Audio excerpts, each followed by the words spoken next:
Today on Locked On Red Wings, the Griffins take Game 1 in Rockford, and what should we expect from Derek Lalonde in Year 3?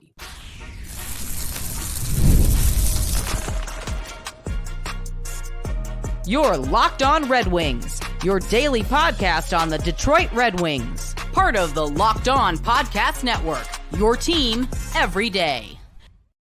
Welcome back to the Locked On Red Wings podcast. We are your hosts, Brian Fisher and Scotty Bentley. I'm formerly of WWJ and 97 Won the Ticket, while Scotty's the host over at Locked On Tigers, as well as a freelance journalist for the Detroit News. Today's episode is brought to you by Monopoly Go. You got to admit it, you got a competitive side, and if you do, you'll be a big fan of Monopoly Go. The Monopoly hit twist on classic Monopoly. Just join your friends and download Monopoly Go now, free on the App Store or Google Play.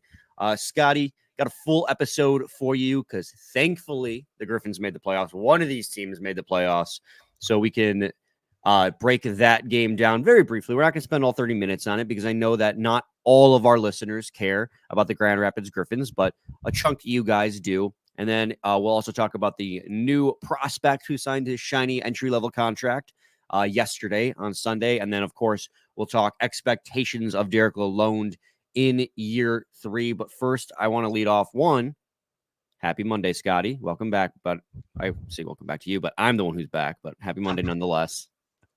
Hi, man. How you doing? I'm doing good. How was your weekend? It was good, man. It was really great. Spent a lot of time downtown. I am downtown, but the draft and everything went there, was in and around that area the entire weekend. Tigers won a series. That's always fun. Great weather. Seems like the first time we've had a really kind of beautiful weekend all year. It was really good. It was good. And, Saturday night, I didn't know really what to expect with AHL TV and the Grand Rapids Griffins, but, they capped off the nice comeback that the Tigers had on Saturday, followed it up with a nice comeback of their own in Rockford for an OT winner. And so we're going to handle this kind of like our Red Wings recaps, where it's going to be difference maker, notable performances, but we're going to try and compact it for you guys. Right off the bat, I got a hot take. I got a hot take. You got a hot take? Well, let's go right to it. What's your hot take, buddy? Really, really hot take here. Definitely not sarcasm. My difference maker is going to be Berggren. I don't know. Maybe you guys didn't see that one coming. Maybe I'm keeping everybody on their toes there. But man. I mean, obviously, fantastic goal in that game, and not only capped off a comeback, but just a really good hockey game. Period. Just a really, really fun game to watch. That is that's if they're trying to market or advertise, hey, you should watch the AHL playoffs, that's the game that they should show people. That was a really, really fun hockey game to watch. And obviously Berger capped it off at the end. He's a pretty easy choice for difference maker. Yeah, and so I completely agree with you. Obviously, Jonatan Berggren being one of those. He's not even a prospect. He's not even technically a rookie anymore because he played 67 games. But guy down there in Grand Rapids who should be at the NHL level next year, if not with the Red Wings, with somebody else. He had a great game overall, but that overtime goal kind of battling through, being hauled down to the ice, and it was a little bit of a squeaker goal let in by Stauber. For sure, because it squeaked through his pads, but the perseverance by Berggren to get that puck in the net in a one-on-one battle down low was the impressive part of that goal. Rockford fans are all crying because there was no penalty called when there were 3 clear penalties the refs didn't call earlier in that game, earlier in that overtime. So it's okay, guys. Interesting reffing for sure. The whistles were away. There's one penalty on each side, but there were so many penalties that could have been called.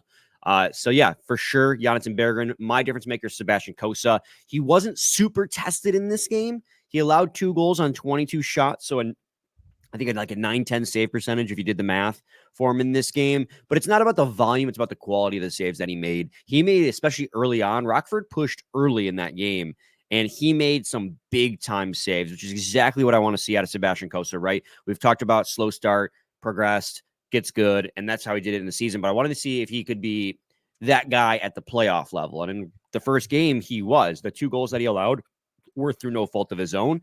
Albert Johansson got caught puck watching, didn't cover the guy who was right behind him down low. That was a high danger chance. Not much Cossa could do. And then Kind of similar to you remember that against Carolina, the Gensel goal that people were blaming Petrie on, and there was the argument of whether it was Rasmussen's fault or Petrie's fault. Well, basically the same thing unfolded in this game where Edvinsson dedicated himself to the other guy, the other forward on that side with the puck carrier, and the third guy in came down and got the puck shot from a high danger area. So neither of those were on Sebastian Cossa, and he made some big time saves in that hockey game. So for me, that's my difference maker for sure. For sure. No, absolutely. And then, we transition from there to notable performers. I think I know your favorite players on the team, and I think one of everybody's kind of favorite is Amadeus Lombardi, obviously with a goal in this one. And he is just fun to watch on the ice, man. And like, this isn't a guy who I don't think anybody is expecting him to be in a winged wheel next season or anything, but just given, he had so much hype around this fan base. Was that last year?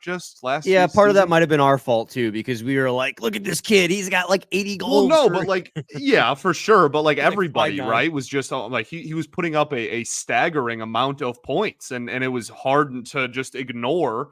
Obviously he was playing what, for Flint? Yeah. So seeing him not only just get acclimated throughout this entire season at the AHL level, but seeing him come through in the postseason was super cool. I think, you give him another season to season in the in the AHL, and I think maybe once he's a little bit more acclimated to the higher level of play, then maybe the hype train will pick back up again. But regardless, still really cool to see him come through in a playoff game. Yeah, it was definitely a tough adjustment year for him. The production wasn't nearly there like it was in the OHL, but that's to be expected of a player coming from the OHL, especially one of his stature. He's a shorter hockey player. He wasn't playing top line minutes either. Yeah. Yeah. And if he can adjust, you saw that scoring touch, right? Like the patience he showed when he got that puck. Beautiful drop back pass too by Tyler Spezia as well to find him in open space. But the patience he showed to pick his spot was a very nice shot. I really liked Marco Kasper. He is kind of a little shit. I'm just going to say it. And I love it. Marco Kasper, he's got a little bit of a dog in him. And it's not something I expected. There's a stereotype about European players. I guess I should have the stereotype out of my head because Moritz Seider is tough to play against, right? But there's a stereotype against European players that they're all like finesse, not very grit, right? That's a very North American and like Russian sentiment, even though Russia's technically European, right? But that's what you like. There's that stereotype there. But Marco Kasper was not afraid of going at it with other players, big guys. Like at one point, he's like pushing 4 guys around in a scrum and gets taken off on a 4 on coincidental minors. And so I love the fact that he's always involved in these scrums and he's so physical. And it's not something I expected out of his game because up until the playoffs, I hadn't been able to see a lot of Marco Kasper. And when I do, it's a highlight. So to see him so physical and not backing down from players who are probably, some of these guys are career AHLers, like 10 years older than him. Like, I was like, let's go. I love this kid. I was so pumped to see Marco Kasper just going at it with these guys. Yeah, and that's something Rinaldi talked to us about too, right? Was just that he's a stirrer, right? Like he really is. He'll stir it up. No, I thought he looked good. Edvinsson, obviously, I think the Dominic Shine goal was great too. Certainly is a guy that is going to be a notable performer most games down there. So yeah, all around, just really good. Again, kind of like you said, the comeback victory was cool. It was just a great. And again, just really entertaining game to watch. But I think kind of in all 3 facets, especially as the game went along, they looked a lot better. And then, obviously Bergie there at the end. So, I mean, if there's no true indicator about how good Andrew is at his job, is on the podcast on Friday when we previewed the series, we asked him, like, what is there to know about Rockford? And they're like, they're a physical team. They'll push you around, and Grand Rapids has trouble responding to that. And that is exactly what happened in this hockey game. They were a physical team. They pushed Grand Rapids around early, and Grand Rapids had trouble responding to the physicality of it, but they persevered. And like, you could see it in this hockey game. This is what I talk about on their show sheet today, where it says different teams, same viewing experience. Like, it's another one. Like, we're down the stretch. The Red Wings were heavily outplaying each and every one of their opponents, yet they would find themselves down because of crucial mistakes that the other team would not fail to capitalize on. Yeah. And that's what happened in this hockey game. Like early in the first, I felt like Rockford was pushing very hard, and that's when they got that first goal right out of a power play. They kept the momentum going. They scored that goal. But the Grand Rapids Griffins, at least for the final 40 minutes, maybe even the final 50 minutes, were the better team on the ice through and through. I mean, they outshot the Rockford Ice Hogs 37-22. Like, they were heavily outshooting Rockford, and they had good chances too. But my God, they could not find the back of the net. And I was like, I'm watching the Red Wings all over again. Because then in the second period, they come off of a just heavy pressure, rush, heavy pressure shift. And they come back down the ice and they make a mistake in coverage. The forward doesn't get back to cover, and it's 2-0. And you're like, holy crap. I've seen this one way too many times. I'm like, that's not good. And then what do? Third period comeback, baby. 2 goals in the third. Really is the Wings. It was I'm like, this is absolutely a Red Wings affiliate. Just 100%. Yeah, direct correlation there for sure. So, but I mean, overall, it was a very good game, and Grand Rapids deserved to win that hockey game, and they did. So, next game's in Grand Rapids on Wednesday at Van Andel Arena. So, I'll be looking forward to tuning into that one. And I got a buddy who lives out in Grand Rapids, so maybe I'll see if I can't, crash at his place and get some tickets to Van Andel, because I want to see a playoff run, baby. I was there in 2017. I saw a Calder Cup final game, so that was fun. Nice. Scotty, you got any final thoughts on the Grand Rapids game before we move on to segment 2? No, I don't think so. All right. When we come back, we'll talk about the newest Red Wing, the newest prospect, at least, to sign a entry-level contract. So stay tuned to that in segment 2 of Locked On Red Wings.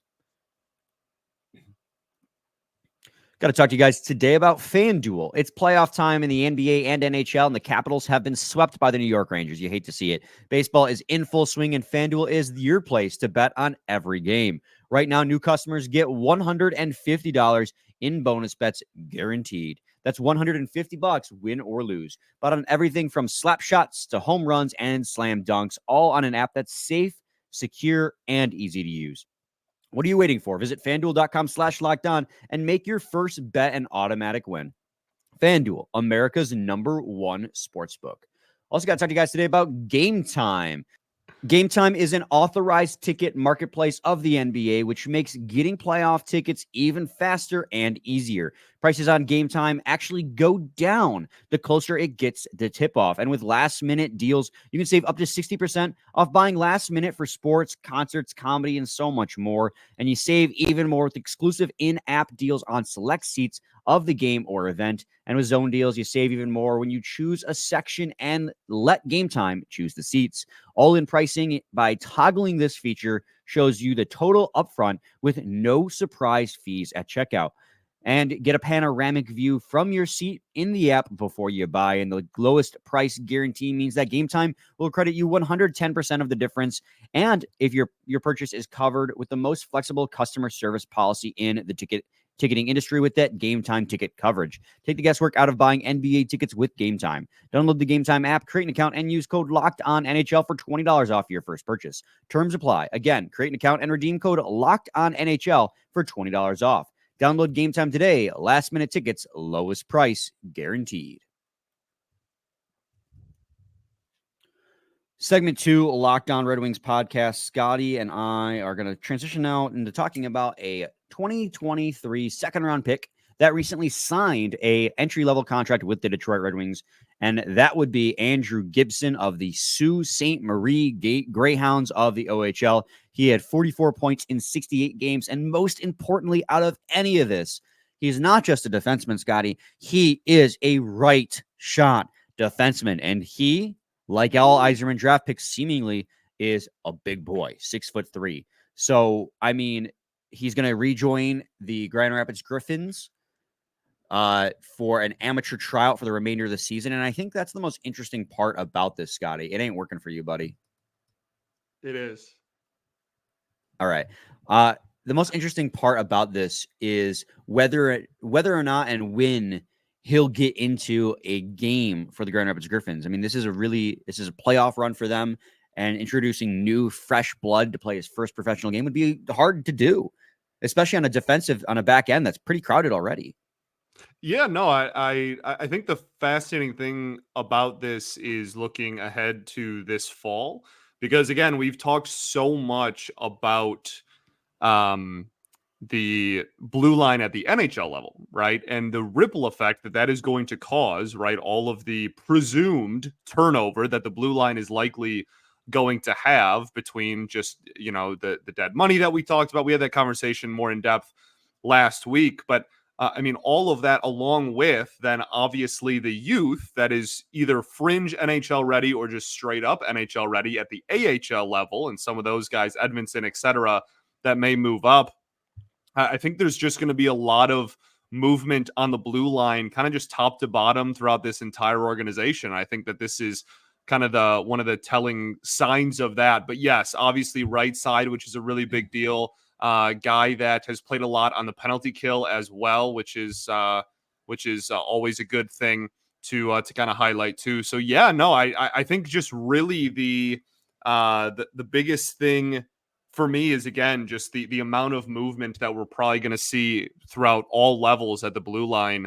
Just a lot of, promotions and demotions. And then obviously that starts and ends with what happens at the NHL level.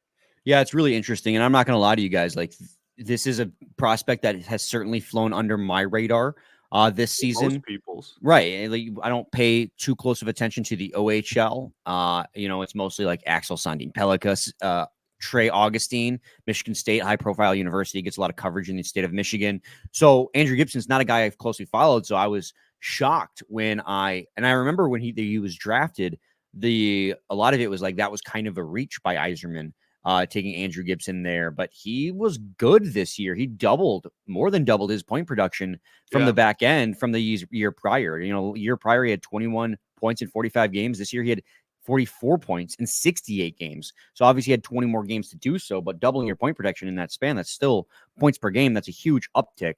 And that from a defenseman, that's nice to see. And not trying to imply he'd be like an offensive defenseman at the NHL level, but to know that he has an offensive upside in him along with that size and the all-important right shot that he has is really, really important for this organization going forward. That is pretty thin on right side D-man. Obviously, number one, you have Axel Sandin Pellikka in Europe. You have Antti Tuomisto playing with Grand Rapids, playing well with Grand Rapids, mind you. He's another one who's kind of flying under the radar, flew under my radar as well, because a lot of people are paying attention to Johansson, Edmondson, and Wallander. But Tuomisto on the right side has been doing pretty well this year, even earning first pair minutes when he's like the guy Edmondson that everybody, like all the pundits are like, hey, we know you're paying attention to the big names, but like pay attention to him too. Like he's like pretty consistent answer for like under the radar prospect for sure. So adding a guy with that size to Grand Rapids, even if he doesn't get into a game in the postseason, just to practice with the team, I really like that for him. And I really like that for him next year as well. Cause I would expect him to get some serious looks on the right side. Maybe I don't expect him to come in at 19 and get top pair minutes in Grand Rapids. I'm not that naive, but they'll put him in situations to grow for sure. Yeah, 100%, man. They're gonna. That's like the biggest factor throughout all of this is the fit within the organization internally, and that's going to be something that they're gonna really. He's gonna get plenty of opportunities on the right side, which is great. Right. We're going to head to another quick break. And when we come back, we'll talk about Derek Lalonde and basically, what should we expect from the head coach of the Detroit Red Wings in his third year as head coach. So stay tuned for that in segment 3 of Locked On Red Wings. All right, game off. We got to pause here to talk about Monopoly Go. In Monopoly Go, you can team up with friends for timed tournaments where you can work together to build up each other's boards. The more you win together, the more awesome prizes you unlock. And there's so much to get. Unique stickers, you can trade with friends to complete albums for prizes, cool new places, playing pieces to travel with boards with hilarious emojis for taunting friends when you smash their buildings or heist their vaults. Plus, Monopoly Go feels new and exciting every day with constantly changing tournaments and challenges. A ton include their own unique mini games like digging for treasure or a robot pachinko machine. And there's always new timed events that help you win big, like massive multipliers for everything you win or rent frenzies. There's always something fun to discover in Monopoly Go. So go off the bench and go download it now free on Google Play or the App Store. Game on. Segment 3, Locked On Red Wings podcast. Scotty, Derek Lalonde will be entering his third year as head coach for the Detroit Red Wings. And the first two have been mixed bag, I think, to say the least. Most notably, I believe he has a winning record as head coach of the Detroit Red Wings, which is notable on its own right. Back-to-back years have been huge improvements on the years prior, but also oversaw collapses in the second half of both of those seasons. You know, there's a lot of people among our fan base who are already sick of Derek Lalonde. I'm echoing a little bit more patience because this was also a young and inexperienced team. I know technically the average age of this team this year was not young, but there's still a lot of young players, and they're still missing some crucial pieces on the roster to make them a true competitive team, and that's roster construction. So I guess what I'm saying, or what I'm asking, Scotty, is what should our expectations be of Derek Lalonde, knowing the full scope of what we know of this team the last 2 years? Yeah, I mean, it's really easy to just point and say, well, I think really amongst the entire fan base, the expectations for front office, coaching, players, whatever, is just going to be find a way to make the postseason next year. Which is fair to some degree.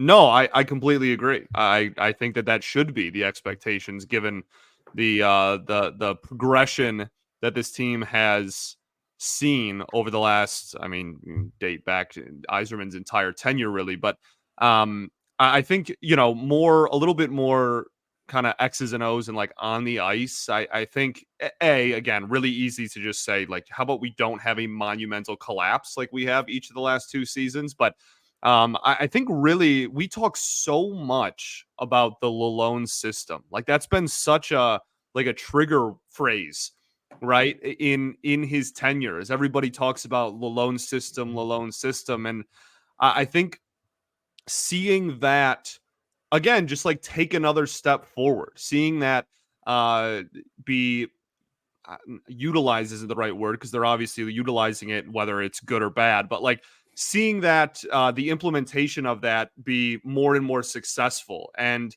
you are now at a point where front office and coaching staff know the type of player that fits the system. This is no longer like, we're heading into year 3. This is no longer the,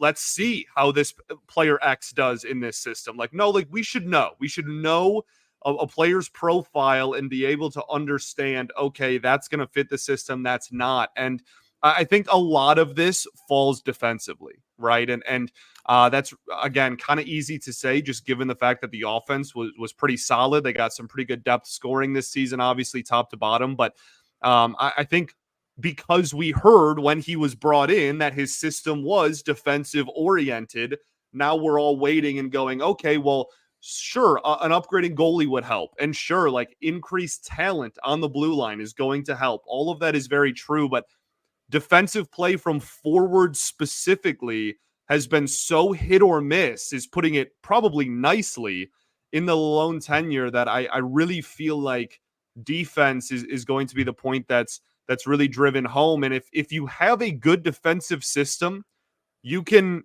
really take the hits that and roll with the punches a lot easier and not find yourself losing, 7 in a row in almost every single game for a month straight. That is the thing that a good defense can provide. The stability there, whether the offense comes or goes, is good. So I think that's really my very long-winded, I didn't expect to talk this long, answer for that question.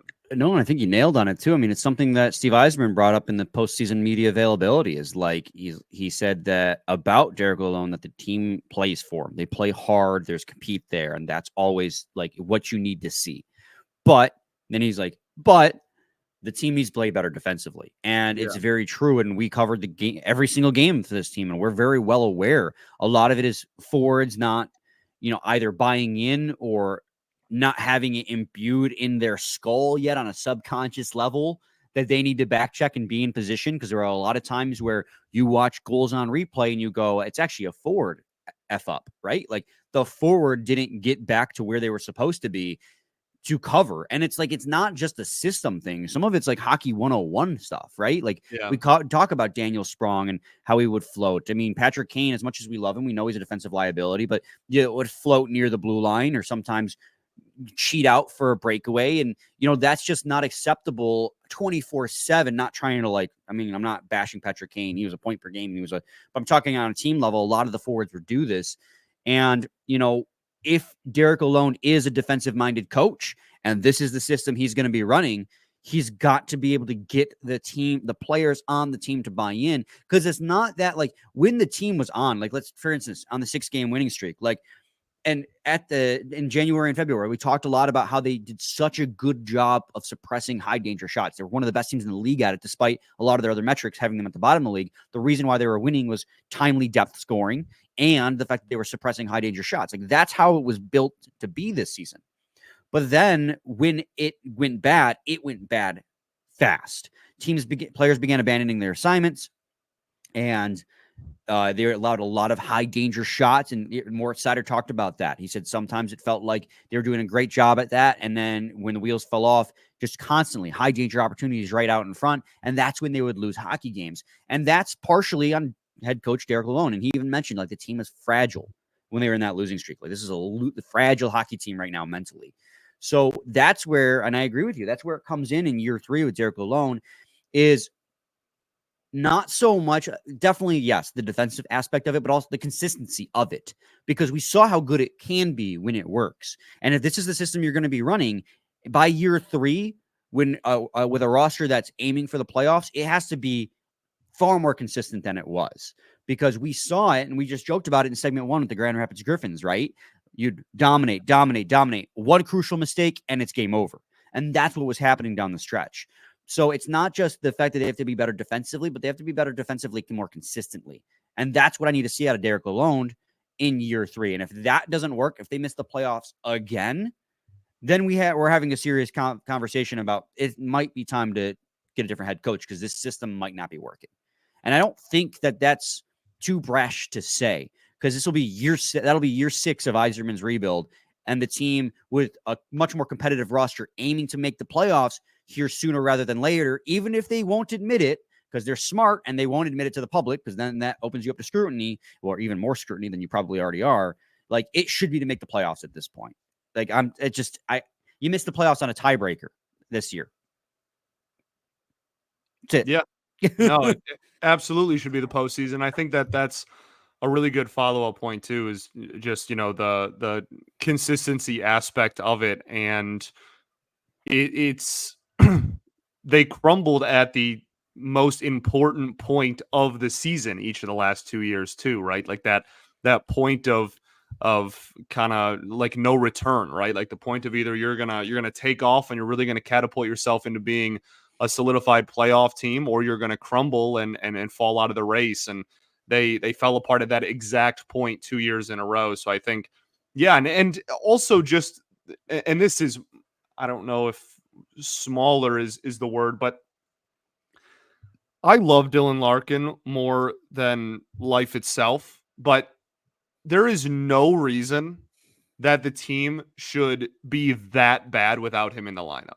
Yeah. And if that, I don't know if that is also a system thing or whatnot. And obviously we're not looking ahead and going oh, we have to be a playoff team without our best player. That's not what I'm trying to say, but they crashed and burned 2 years in a row and were horrible. Genuinely terrible when he was not in the lineup. And that just feels super inexcusable. And I think that that's something that you can kind of point to the system with as well. Oh, and part of that I will push back to. Part of that is roster construction. As much as I love Yzerman, part of that is because of the fact that who's your next best center? Dylan Larkin goes out, and all of a sudden you're seeing Joe Veleno getting top line minutes, and that's he's one. And I love Joe Veleno as a depth center, but he's 1/3 the player that Dylan Larkin is. Yeah. And I don't mean that as an insult. It's just true. Dylan Larkin's a 30-plus goal scorer 3 years in a row. What's Joe Veleno's career high? I know they get a lot different minutes, but it's 13. So a lot of that, and I know that there's been issues with draft, right? And he's tried to make adjustments in free agency. But yes, I agree that part of it is system and like finding the right matchups to try and patchwork things. But this team's also just not deep enough in top end talent to replicate Larkin being out. You have one true top 6 center on this hockey team right now. And when he gets hurt, you're full of middle 6, bottom 6 centers in reality. Because what do we say about JT Compher? And we like JT Compher. We thought he had a good first season. But we're like, on a cup contender, he's your third line center. Yeah. And so then forcing him and Veleno to be your 1 and 2C, or Andrew Kopp, who's proven himself not to be a top 6 center, to be 1 or 2C, it just doesn't work. And so, like, part of that's roster construction, and part of it, yes, I agree, is system. Like that, also not adjusting enough, or trying to find the matchups enough that will make it work. But at a certain point, there's only so much adjusting you can do with him out of the lineup. So it's a mix of both, and that's why, like, I'm a little bit more patient with Derek Lalonde too, and I'm willing to give him the year 3, unlike some of the people in the fan base, because I also am aware that this team was flush with bottom 6 talent. They were, and that depth scoring worked for like 2/3 of the season, but none of those players could step up into a top 6 role and replicate those top 6 players when those guys got hurt. Like, you saw it when those guys got hurt. Like, you didn't have anyone who could take those difficult minutes. For sure. So, Scotty, any final thoughts? I don't think so, man. We ball. We do ball. We'll be back with a new episode tomorrow at midnight. So stay tuned for that. We'll be back on our normal schedule because, as you can see, my computer's fixed. And for anyone who cares, apparently the thermal paste had dried up. And so when the thermal paste dried up, my computer was overheating like immediately. It's kind of stupid, right? Like, that simple of a thing caused my entire computer to not work. I don't know computers very well, but I have a buddy who did. So it's back. I thought it was cooked, but it's back. It was cooking, but it's back. I'm going to let you sit on that one.